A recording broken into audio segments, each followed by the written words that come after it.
Hi guys, and welcome back to the Behind the Blog YouTube series. My name's Liam Cavanagh. I'm the founder of Bell, the world's first online fitness coach matching service, and I'm joined today by one of our founding coaches, Ali West, who is going to talk to you guys about breakfast. So this is a blog post that he's just written for us, sort of diving into some of the myths around breakfast and some of the confusion. It's a very hotly debated topic within the fitness space. So it's one that we really want to get to the bottom of and help you to understand at a deeper level, so that you can sort of make choices about what you eat, when you eat it, relative to sort of your goals.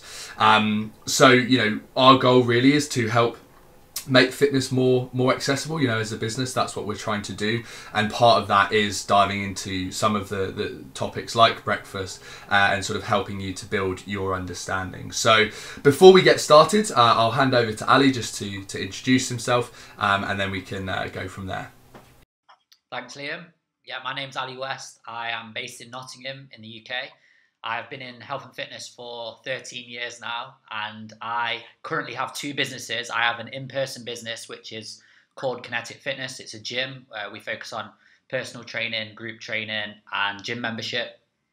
And then I also have an online coaching business as well, where we primarily help females to lose body fat, get in shape, improve their relationship with food, and increase their energy levels. And our main clients with that are corporate workers, so people that live very busy lifestyles. So that's mainly what I do. Yeah, and I guess that sort of puts you well placed to talk about a topic like breakfast, because it can be something that gets overlooked if you do live a busy lifestyle. It can be one of the first things to go, really. If you're rushing out the house, you've got to look after the kids in the morning or whatever. Like, sometimes breakfast can be forgotten about, or it's just a quick coffee or something like that. So definitely keen to hear your opinion on a bunch of this stuff. So to kick off, I think it'd be good just to kind of set the scene a little bit, and make sure we're sort of all reading from the same script, if you will, about breakfast. So it'd be good to hear from you about what what breakfast is,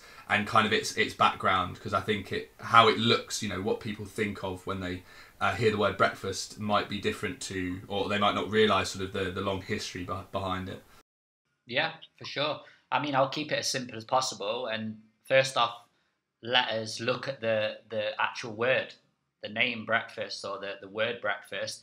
If we split it into two sections, it's just break fast. So it's as simple as breaking your fast. After you've had a long period of not eating, that food that you consume is breaking your fast, so is your breakfast. And we usually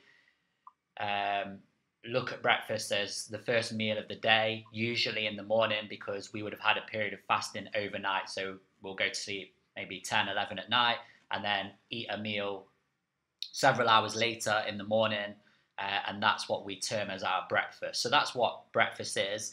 And the act, or the habit of eating breakfast, is something that isn't new. It's been around for centuries, for probably thousands of years. There's a lot of evidence to show that people as far back as the Egyptians, Romans, Greeks, they all consume breakfast early in the morning. So I think there's a bit of maybe a myth going around that breakfast has only been eaten maybe in the last 100 or 200 years early in the morning. That's not the case. There's people all over the world that have consumed breakfast early in the morning for many, many years. And breakfast kind of really took a turn at the beginning of like the 20th century. So going from the 1800s into the 1900s, there was a big push on breakfast being the most important meal of the day, and we saw a lot more cereal and a lot more grains come into the breakfast, whereas prior to that, breakfast looked a lot different.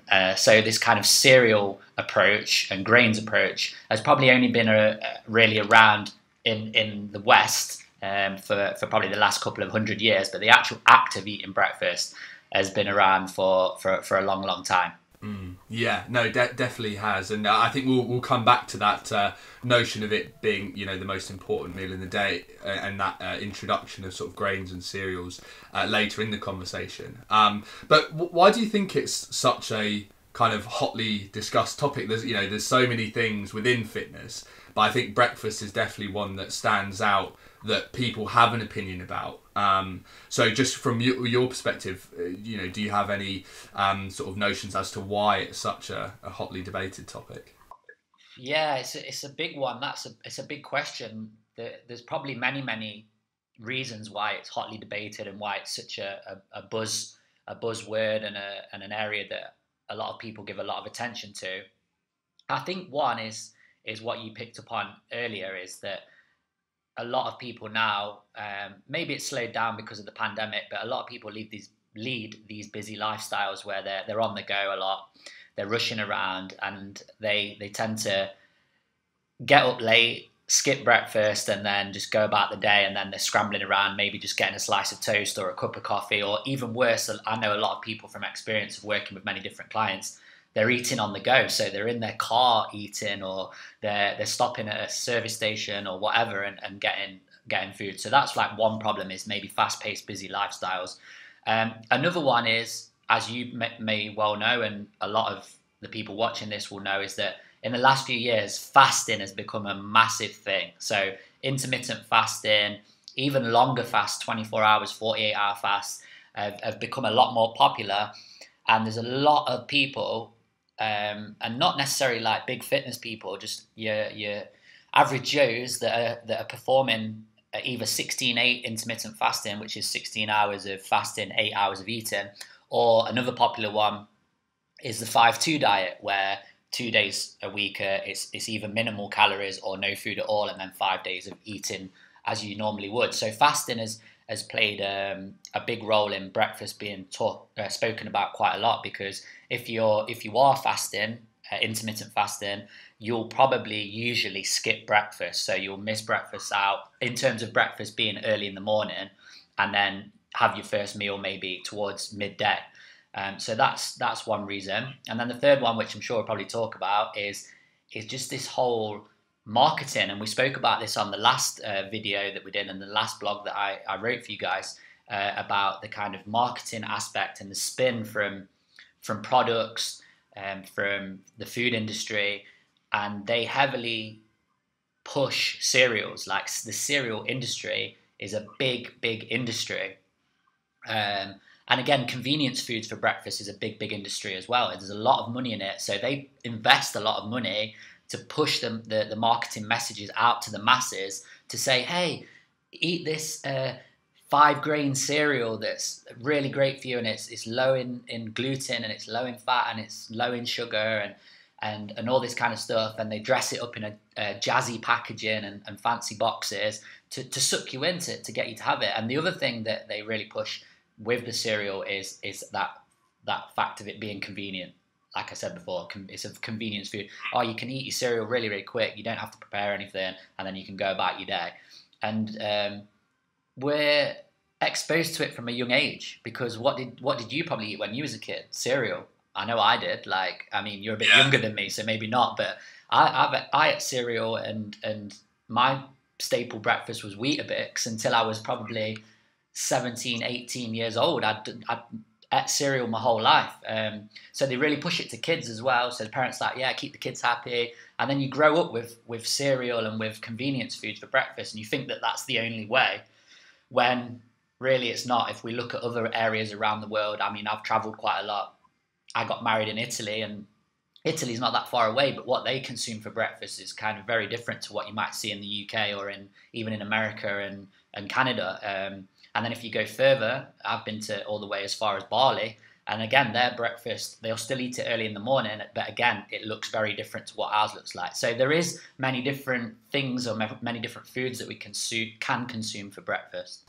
Yeah, definitely. From memory, because I've been to Bali once before. From memory, I seem to remember lots of like fruits and sort of fresh foods being consumed as your breakfast there, and that's obviously some people in the UK do that, but I think definitely, like you say, the majority kind of go for cereals. And full disclosure, I still eat cereal from time to time, to just in the mornings and stuff. I used to be one who I'd wake up and I couldn't do anything but eat. I had to straight away. I had to eat, and I've now broken that habit.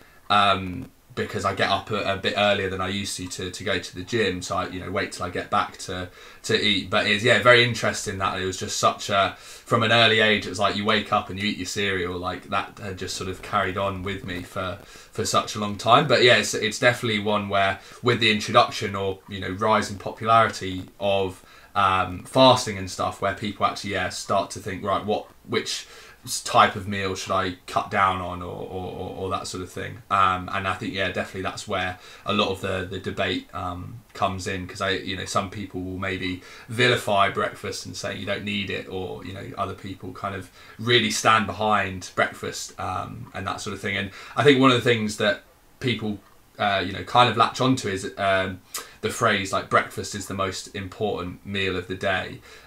Where do you stand on it being the most important meal of the day? And if you also want to just touch on kind of the background of that statement and actually where that comes from, because I think that's really interesting. So this is a statement, a phrase that I heard from being really little. I remember my parents and my grandparents saying to me, "You've got to eat breakfast. It's the most important meal of the day. It'll set you up." And if we look at it from how I described it when we first started this video, of it being breaking your fast, so the first meal that you consume after a period of not eating, if we look at it from that perspective, then yes, it is the most important meal of the day, because we are supplying our body with the energy and the raw nutrients that it needs to go about its business after a period of not eating. So if you look at it from that perspective, it is really important. It is probably the most important meal of the day. But most people don't look at it like that. They think that you've got to eat as soon as you get up, like you did. As soon as you literally fall out of bed, eat food, or eat before we go to school or go to work. It's that early morning trait or habit. And what I'd like to say is that you don't have to eat first thing in the morning if you don't feel like you need to, or if you don't want to. This goes back to like what I said on the last video, is listen to your body. Always listen to your body. So if you wake up and you're like, your stomach's killing you and you're like, I need food, otherwise I'm gonna die, or I'm not gonna function properly, then I would recommend eating early in the morning. But if you wake up and you're like, I don't feel hungry at all, and you can get to 10 or maybe 11, you're still having breakfast, but you're just eating it at a different time. So I would say it is the most important meal of the day. But this terminology really arose when the whole cereal thing came in. So again, late 1800s, beginning of the 1900s, by a guy called John Kellogg. And everyone's heard of Kellogg's cereal, and it's still now, I don't know if you know this, but still to this day, Kellogg's cereal are the highest selling cereal brand. They make the most money worldwide from cereal. So still to this day, yeah. So I had to look that one up, but people can check that one out. So they make the most money from cereal out of all of the brands, and they coined this term. John Kellogg coined this term. Breakfast is the most important meal of the day, because he'd been moving around a bit and did a bit of he was a bit of a preacher guy, and he found that if you consume some cereal, he'd invented cereal. If you consume that early in the morning, it's the most important meal of the day. It's going to set you up. And then his brother took this on board, and then in the early 1900s set up Kellogg's, and then the rest is history. So this term was their whole branding from day one, like breakfast is the most important meal of the day. And it stuck because we're in 2021 and we're still talking about it now. But what they were pushing was something that has probably led to a whole host of health conditions in the Western world. Yeah, definitely. But I'm not here to slander anyone. But yeah, because obviously that's I remember when I first heard that phrase, or the fact that had come from someone to help sort of market or had been pushed to help market a breakfast cereal. I was like, oh well, does this actually mean that breakfast is not the most important meal of the day, or I shouldn't be eating breakfast or whatever? But I think it's more important to look at maybe what you consume as your first meal. And yeah, it'd be interesting to hear your thoughts on cereals in general, like kind of obviously them being very convenient versus something that's maybe a bit more holistic, and kind of what we should be aiming to include in our first meal of the day. Yeah, I mean, not all cereals are bad. There are some cereals that are, if you go probably to your local health store, you'll probably be able to get some cereals that are a lot more natural, a lot more organic, a lot more unprocessed. I mean, a lot of rice-based cereals, if you can get organic ones, they're not too bad. They're relatively healthy. But the problem is, if you go into Sainsbury's, Asda, Aldi, Lidl, wherever you do your shopping, and walk down their cereal aisle, you're going to struggle to get your hands, unless you maybe go to that kind of free from section, and even then it's up for debate. Yeah. You're gonna struggle to get your hands on anything that's going to provide you with a good level of nutrients, provide you with that sensation of feeling full. And most of them are jam packed with sugar, particularly the ones that are aimed at kids. You know, your Lucky Charms, your Golden Nuggets, your Cocoa Pops, your Frosties. Yeah. They're just laced in sugar, and not even like good sugars. They're laced in those processed sugars that we know are so detrimental to our health. So on the whole, you're almost fighting a losing battle as a normal everyday person walking into that cereal aisle. You're bombarded with like sensory overload, and it's very difficult to find cereals that are healthy. So I'd say not all cereals are bad. There are some good ones out there. There are some more like ancient grains as well that you can get your hands on that are slightly healthier for you. But for me, a breakfast meal, or that first meal that we eat of the day, really should be just like any other meal that we eat. So it should contain the macronutrients that we need, and if you add some micronutrients to it, then that's good as well. So what makes up a good meal? Like, it's a decent portion of carbohydrates, there's protein, and there's fats, and then you can also get some vitamins and minerals in there, micronutrients that could come from vegetables or fruits. So why do we feel as if that we need to change it for breakfast? A lot of the time we think, we just have something really, really simple and basic. You can have a normal kind of meal with all of those macronutrients for breakfast. There's no reason why you can't. And include just natural whole foods like any other meal. So it all depends on the individual, what they can, I guess, stomach for breakfast. Some people, they don't like heavy stuff for breakfast. Other people can eat quite a lot for breakfast. Everyone's different. But with me personally, and with a lot of the clients that I work with, it's very much, again, listening to your body and being almost cyclical with it. So if you do the same thing over and over again, you're going to get the same results, basically. So if you only ever eat cereal, or you only ever eat toast, then not a lot's going to change. Yes, you're going to be giving yourself energy, but you might not be giving yourself all the nutrients that you could possibly get from breakfast. So with me, I like to have a variety for breakfast. And then some days I don't eat breakfast early in the morning.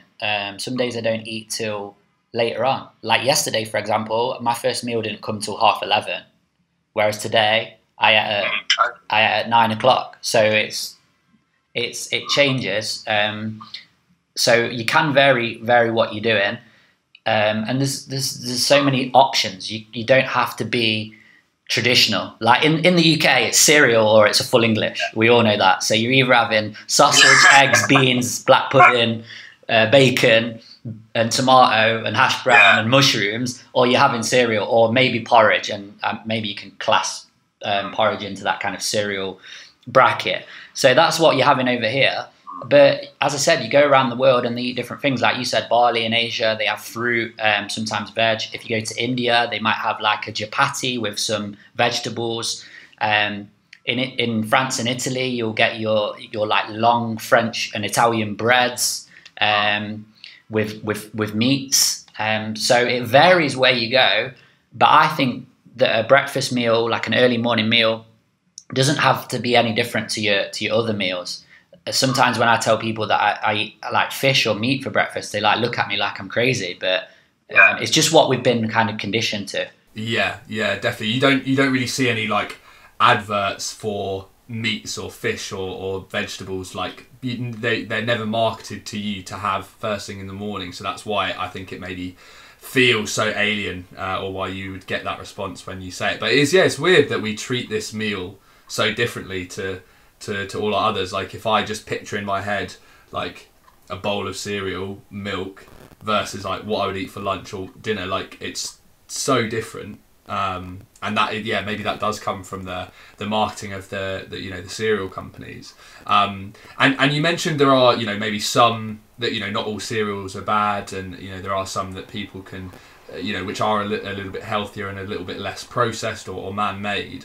Are there any like brands that you personally would like point out, or things that people should look for on the boxes or in the nutritional information to make that decision? I think if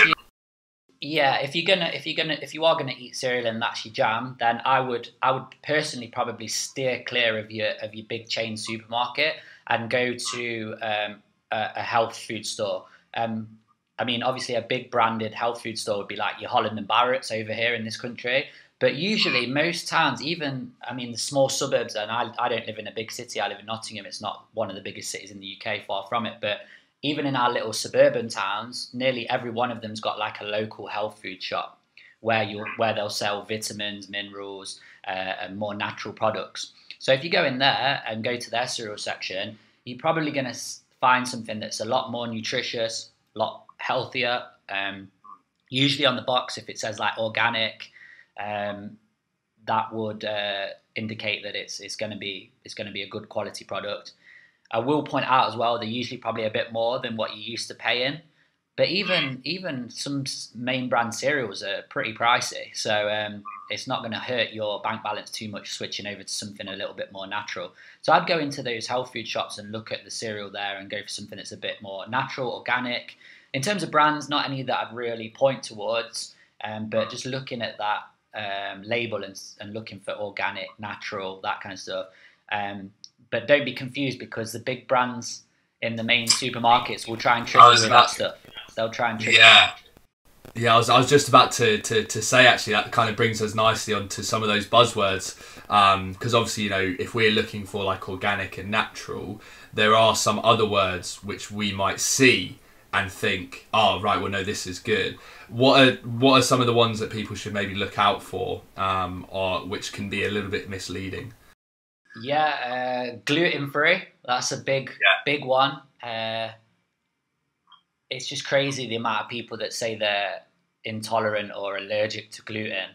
I don't know whether that's all in their head or there is something behind it, but like being a celiac and intolerance to gluten, from my knowledge, there's a very small percentage of people around the world are celiacs, have that actual intolerance to gluten. A lot of the time, I think it's other things going on with like gut and digestive issues, but we won't go into that. But gluten-free is something now, again, in the last 10, 15 years, it's been plastered everywhere. And people just think, oh, because it's gluten-free, it must be good for me because I've got this gluten intolerance or whatever. Just because it says gluten-free doesn't mean it's necessarily healthy. So that's one. Again, you might see low sugar. I'd be very wary of anything that says that on it, like low sugar or sugar-free, because they usually put something else in it to make it taste good. And the stuff that they put in it to make it taste good, you probably won't be able to pronounce. And if you can't pronounce it, you shouldn't really put it in your body. So it's worth just taking a bit of time to learn how to read food labels. It's not complicated. People can just literally Google how to read a food label, and there'll be loads of sites just on the first page of Google where it teaches you the basics of how to read a food label.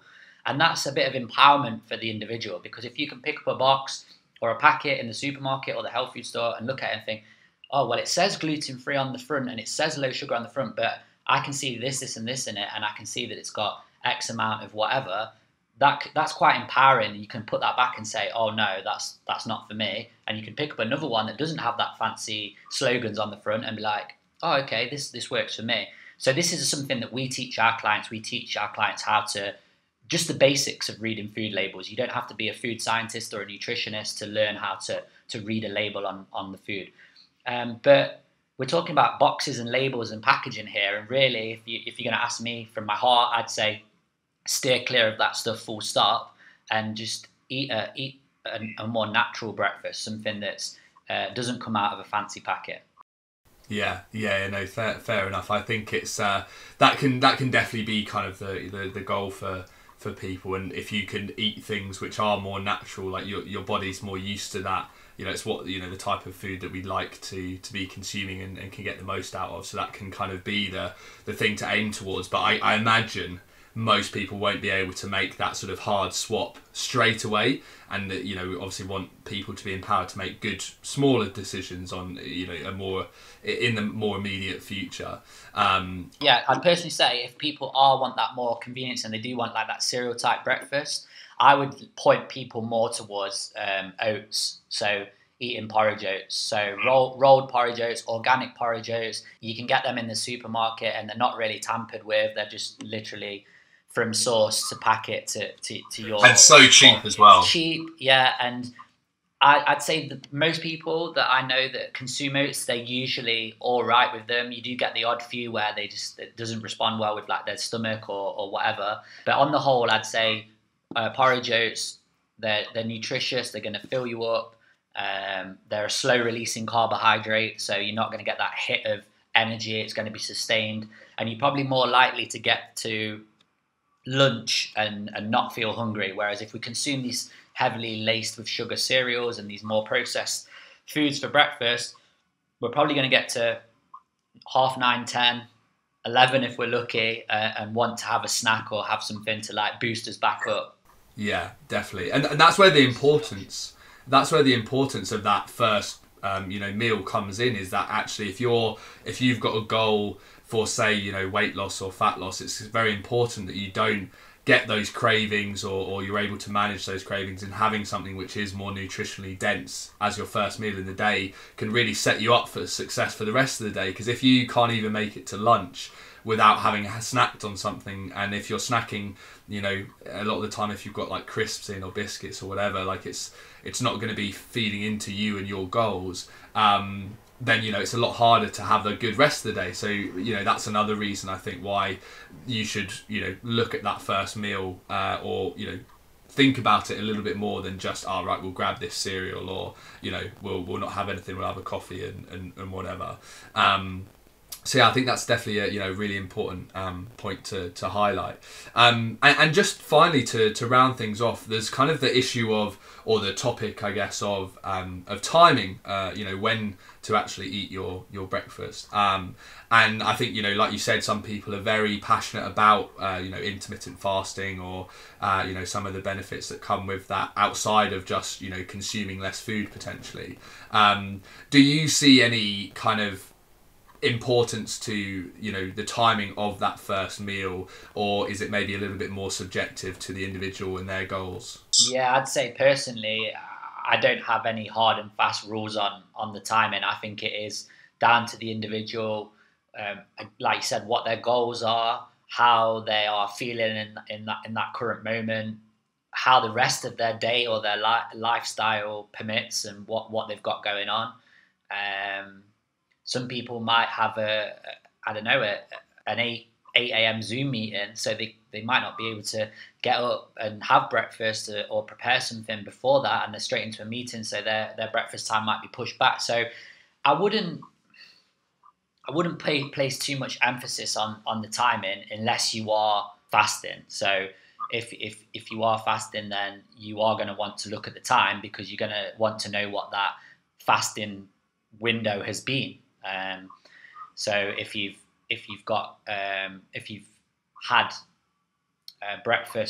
you've had dinner at 8 o'clock at night the night before, and you're doing a 16-8 fast, for example, then you know that your breakfast isn't going to come to sort of midday. So you can play around with your timing if you want to, but when it comes to that first meal of the day, I don't think you should place too much emphasis on when you have it, as long as it's not detrimental to your goals, as long as it's not affecting the rest of your goals, whatever journey that you're on, whatever goal you're trying to achieve. You don't want that food or group of foods that you're consuming first thing or first part of the day to hinder your success. Yeah, definitely. And I think that's a great great point to end on, actually, is the fact that when you're taking on advice and hearing stuff like this and learning a little bit more about what breakfast should look like and stuff like that, there's obviously the hard and fast rules, or the things which are true for everyone about not consuming things which are so processed, but there's a lot of advice that gets given out which you need to apply to yourself and see whether or not it's relevant, and timing is maybe one of those that you might see someone very, very adamantly say it needs to be a certain number of hours after waking up, or before working out or after working out or whatever, but it is important to take everything and just apply the things which make sense to you and which work for you, and not just think, because this person who has maybe a lot of followers or a blue tick has said something, that doesn't mean that information applies directly to you, and that applies across all topics, not just breakfast. I do think exercise is an important one, though, which I'm glad you mentioned it, because I'd maybe forgotten about that. You do need to take in the time in consideration if you are exercising, because obviously if you're having a decent breakfast and then like 15 minutes later you're going to the gym, you're probably gonna get a stitch or stomach ache or feel a bit like sick. So if you are a person that exercises in the morning, I mean, I'm not. I exercise in the afternoon, mid-afternoon. That's my time when I do it. But if you are a morning exerciser, then I would probably recommend, unless you're getting up extremely early, I'd recommend eating your breakfast after you've done a workout. Yeah, no, massively. Yeah, I'm one of those. I'll work out first, because it's so early when I get up. There's not enough time to eat beforehand, so just save it till later.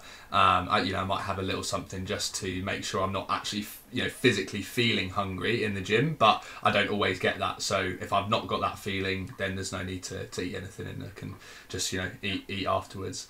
But yeah, no, that's absolutely amazing, mate. I think we've covered a really wide array of points around breakfast. I know it can seem like such a small thing, but there is a lot to it. So I hope that everyone who's watching and listening has maybe learnt something that they can apply to their own lives and how they view breakfast and what they eat for breakfast. So yeah, massive thank you, Ali, for sharing that knowledge with us. Really appreciate it. No problem. Thank you for having me. Awesome. And to those watching, thank you very much for taking the time, and I hope you've taken some value from this. If you've enjoyed the video, please hit that like button, because it's always great to see and really helps us out. And if you're interested to hear from more of our coaches, then definitely hit the subscribe button. As always, if you are looking to become better in everyday life, then there's no better place you could turn than to an online coach, and to make sure you're working with someone who is trusted and knows what they're doing. Head over to meetbell.com and let us match you with your 5 ideal online coaches, and take it from there. It's a great place to start your journey. But once again, thanks so much for watching, and we'll catch you in the next one.